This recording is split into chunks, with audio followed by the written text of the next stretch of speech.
ध्यान दीजिएगा। अब यहां देखते हैं प्राकृतिक संख्या किसे कहते हैं, या प्राकृत संख्या किसे कहते हैं, या नेचुरल नंबर किसे कहते हैं। तो जिन संख्याओं से वस्तुओं की गणना की जाती है या गिनती की जाती है उसे हम क्या कहते हैं, प्राकृतिक संख्या कहते हैं। तो गणना या गिनती, जिन संख्याओं की सहायता से वस्तुओं की गणना या गिनती की जाती है उसे हम क्या कहते हैं, प्राकृतिक संख्या कहते हैं। प्राकृतिक संख्या को कैपिटल एन से प्रदर्शित किया जाता है, 1 2 3 डॉट डॉट डॉट आगे इनफाइनाइट तक। लेकिन इनफाइनाइट हम कहेंगे लेकिन लिखते नहीं है, अर्थात एग्जाम्पल के तौर पे लिख सकते, कह सकते हैं 1 2 3 4 5 डॉट डॉट डॉट आगे जहां तक गणना हम कर सकते हो वहां तक ये सब सारी क्या हो जाएंगी, प्राकृतिक संख्याएं हो जाएंगी। क्लियर है। प्राकृतिक संख्या एक बार फिर से रिवाइज करेंगे। प्राकृतिक संख्या या प्राकृत संख्या या नेचुरल नंबर एक ही नाम है, एक ही चीज का नाम है। अब इसकी परिभाषा क्या है। प्राकृतिक संख्या वे संख्याएं जिसकी सहायता से वस्तुओं की गणना की जाती है, या वे संख्याएं जिन्हें वस्तुओं की गणना करने के लिए या गिनती करने के लिए प्रयोग किया जाता है उसे हम प्राकृतिक संख्या कहते हैं। प्राकृतिक संख्या को कैपिटल एन से प्रदर्शित करते हैं। एग्जाम्पल के तौर पे यहां प्राकृतिक संख्या को कैपिटल एन से प्रदर्शित करते हैं। कैपिटल एन बराबर हम लिख सकते हैं क्या, एग्जाम्पल के तौर पे 1 2 3 4 5 आगे डॉट डॉट डॉट आगे जहां तक हम गणना कर सकते हैं। यह हो गई प्राकृतिक संख्या या प्राकृतिक संख्या या नेचुरल नंबर की परिभाषा। लेकिन ध्यान दीजिएगा, एक क्वेश्चन बहुत एग्जाम में पूछा जाता है।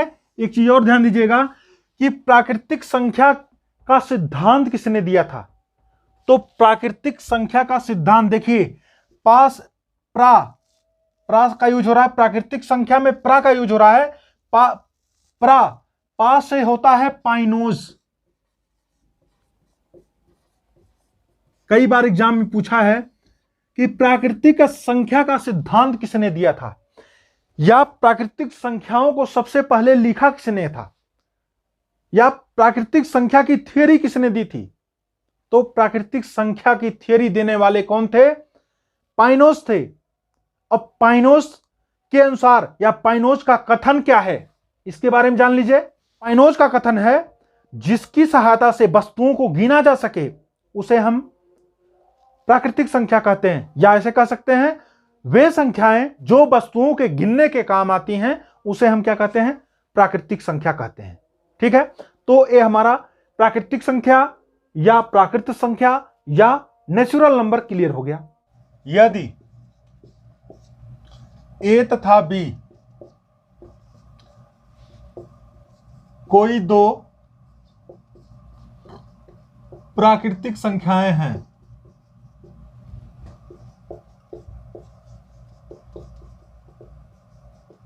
तो नंबर 1 पूछता है ए प्लस बी सदैव होंगी, या इसको ऐसे भी कह सकता है क्या ए प्लस बी प्राकृतिक संख्या होगी, प्राकृतिक या प्राकृतिक संख्या होगी। तो ध्यान दीजिएगा, सबसे पहली चीज ए प्लस बी। अब ए और बी दो प्राकृतिक संख्याएं हैं, तो क्या ए और बी अगर प्राकृतिक संख्या हैं तो ए प्लस बी प्राकृतिक संख्या होगी। तो क्या करना है, ए प्लस बी, ए बराबर मान लेते हैं 5, बी बराबर मान लेते हैं 2। अब यहां हम चेक करेंगे होंगी कि नहीं होंगी। तो एग्जांपल के तौर पे देख लीजिए, ए मान लेते हैं पहली प्राकृतिक संख्या क्या है, 5 है, दूसरी प्राकृतिक संख्या क्या है, 2 है। तो इन दोनों का योग अर्थात ए प्लस बी क्या प्राकृतिक संख्या प्राप्त होंगी। तो कहने का मतलब ए बराबर हो गया 5 और बी बराबर हो गया 2, 5 2 जोड़ेंगे 7, 7 एक क्या है, प्राकृतिक संख्या है। ठीक है, जिसका मतलब होंगी। और भी देख लेते हैं कंडीशन। ए बराबर हो गया 20, बी बराबर हो गया 10। ठीक है, तो क्या हो जाएगा, a प्लस बी बराबर 20 धन 10 बराबर क्या हो जाएगा 30, अर्थात 30 भी एक क्या है, प्राकृतिक संख्या है या प्राकृत संख्या है। इस प्रकार से हम कह सकते हैं कि ये फॉलो कर रहा है। ठीक है, तो यहां पर हम क्या कह सकते हैं, a प्लस बी यदि कोई दो प्राकृतिक संख्या है या प्राकृतिक संख्या है, a प्लस बी सदैव होंगी, सदैव प्राकृतिक संख्या होंगी। या ऐसे पूछता है क्या a प्लस बी प्राकृतिक संख्या या प्राकृतिक संख्या है या होंगी, तो हाँ कह देंगे यस होंगी। ठीक है, अगला टॉपिक में पूछ लेता है क्या a माइनस बी प्राकृतिक संख्या होंगी। जैसे उसमें a प्लस बी में चेक किए उसी प्रकार से यहां भी एग्जांपल के तौर पे चेक करेंगे।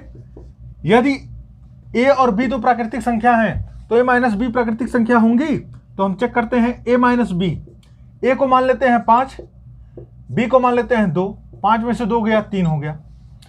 यहां तो हो रहा है कि होंगी। दूसरा अगर हम देखते हैं, अगर a बराबर अगर हम 2 मान लेते हैं तब a माइनस बी बराबर क्या हो जाएगा, यदि a बराबर हम मान लिए 2, 2 माइनस 5, 2 में से 5 जाएगा -3 आ जाएगा, एक ऋणात्मक संख्या प्राप्त हो रही है। ऋणात्मक संख्याएं जो है प्राकृतिक संख्या नहीं होती हैं, तो ये क्या हो जाएगा, ये प्राकृतिक संख्या नहीं होंगी। जो हमने आपको बताया इसमें कोई भी एक भी केस अगर निगेटिव होता है तो टोटल जो है नो मानना पड़ेगा। तो अर्थात क्या हो जाएगा, क्या a माइनस बी प्राकृतिक संख्या होंगी, तो क्या कहेंगे, नहीं, नो नहीं होंगी। यदि a और b दो प्राकृतिक संख्या है तो जोड़ के देख लिए, घटा कर देख लिए, गुणा करके देखते हैं, क्या a गुणे b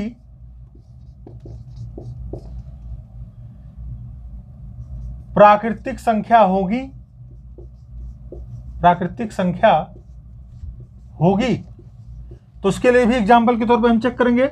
यदि a बराबर मान लेते हैं 2 और b बराबर मान लेते हैं 3, तो a गुणे b क्या हो जाएगा, 2 गुणे 3, 2 3 हो गया 6, अर्थात यह एक प्राकृतिक संख्या प्राप्त हो रही है। इसका मतलब होंगी। बड़ा छोटा करके भी देख लेते हैं। यदि a इक्वल टू हो गया 5 और b इक्वल टू हो गया 8, तो a into B equal to क्या हो जाएगा, 5 इंटू 8 क्या हो जाएगा 40।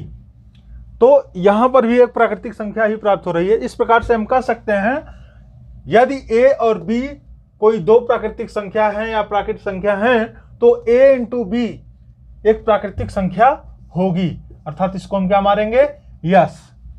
क्या a भागा b, या ऐसे भी दे सकता है a डिवाइडेड बाई b, दोनों कंडीशन में दे सकता है। तो पूछ ले क्या ये दो, यदि a और b कोई दो प्राकृतिक संख्याएं हैं तो क्या a बटे b या a भागा b प्राकृतिक संख्या या प्राकृतिक संख्या होंगी। तो चेक करते हैं। तो यहां पर देखेंगे, अगर सपोज दैट 4 में हम 2 से क्या करें, भाग दें, तो क्या हो जाएगा, 2 आएगा। तो 2 तो एक प्राकृतिक संख्या है, लेकिन यहां यह देखना है क्या सभी संख्याओं में भाग देने पर ऐसा प्राप्त हो रहा है। अगर हम 7 में 3 से भाग दें तो क्या भाग जा रही है, नहीं जा रही है। इस प्रकार से हमने आपको बताया अगर एक भी केस यहां निगेटिव आता है तो हम कह सकते हैं कि यह कंडीशन फॉलो नहीं होगा, अर्थात क्या हो जाएगा, नो। कहने का मतलब यदि a और b कोई दो प्राकृतिक संख्या हैं और a में b से भाग देते हैं तो क्या होगा, हमेशा जो है प्राकृतिक संख्या नहीं प्राप्त हो रहा है। तो हमने आपको बताया कोई एक भी केस अगर निगेटिव प्राप्त होता है तो हम कह सकते हैं कि यह प्राकृतिक संख्या क्या होगी, नहीं होंगी, तो नो हो जाएगा। पांचवा पूछता है इसी में कभी कभी, a to the power b, क्या a to the power b एक प्राकृतिक संख्या होगी, प्राकृतिक संख्या या प्राकृत संख्या होगी। तो यहां इसको भी हम चेक करेंगे, ध्यान दीजिएगा। यदि a इक्वल टू हम मान लें 2, b इक्वल टू मान लेते हैं 3, तो 2 ही प्राकृतिक है, 3 भी प्राकृतिक है। तो यहां कंडीशन क्या है, यदि a तथा b कोई दो प्राकृतिक संख्याएं हों तो क्या a और b जो है a to the power b एक प्राकृतिक संख्या या प्राकृतिक संख्या होगी। तो चेक करते हैं। एग्जांपल के तौर पे a इक्वल टू 2 मान लेते हैं, b इक्वल टू 3 मान लेते हैं। तो यहां पर हम देखेंगे a to the power b equal to क्या हो जाएगा, a का मान है 2 और b का मान है 3, 2 पे 3 घात मतलब 2 का हम कितनी बार गुणा करेंगे, 3 बार, 2 गुणे 2 गुणे 2, 2 दूनी 4 दूनी 8, अर्थात 8 एक प्राकृतिक संख्या प्राप्त हो रही है। तो इस प्रकार से हम कह सकते हैं कि यदि a और b कोई दो प्राकृतिक संख्याएं हैं तो क्या a⁻b एक प्राकृतिक संख्या होंगी? तो यह कंडीशन क्या कर रहा है, फॉलो कर रहा है, यहाँ पे प्राकृतिक संख्या प्राप्त हो रही है, तो हम कह सकते हैं यस।